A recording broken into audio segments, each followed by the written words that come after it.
Okay, everyone, I just want to make a quick video on this 2003 Mercedes Benz ML500 have oil leak, and found out it was the oil filter housing gasket.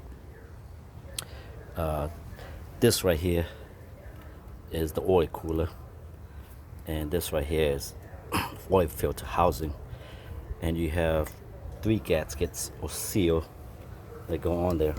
You can see one here, one down there, then one at the bottom of the housing.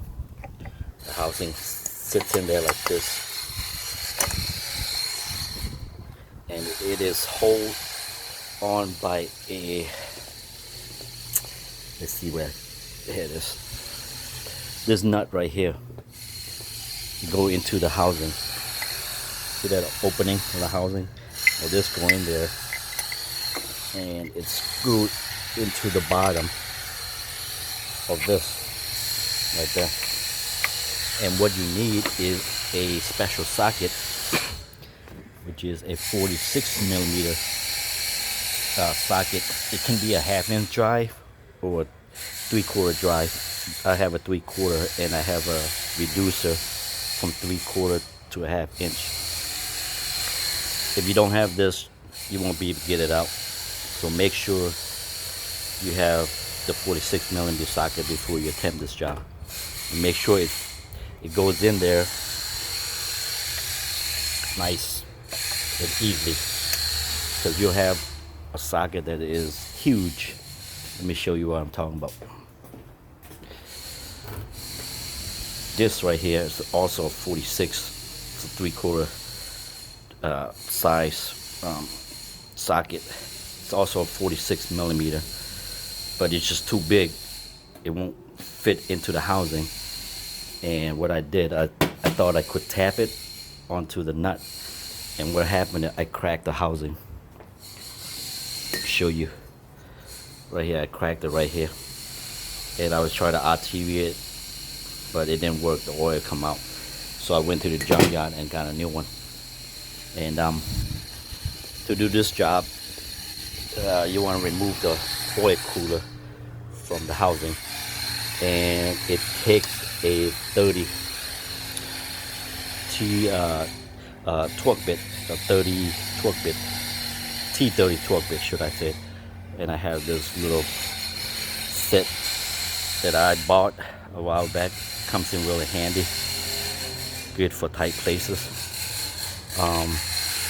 Of course, you got four T30, one here, one down there, and one right there. To make it easier, remove the housing with this still on, so that way you can move it back and forth. But if you want to, you can take the hose clamp off right there, and the one down there is going to be a little hard to get to because of the belt. But I decided not to remove it. I just leave it on there because I don't want to disturb the clamp and the hose. Sometimes when you disturb it and you clamp it back on there, it doesn't get tight enough, and it'll start leaking. So what I do, I just decided to just leave it on there and just take the housing off while it's still attached. It's not hard. It'll come out. You have plenty of room. And then you got that gasket. I got the gasket or the seal from Mercedes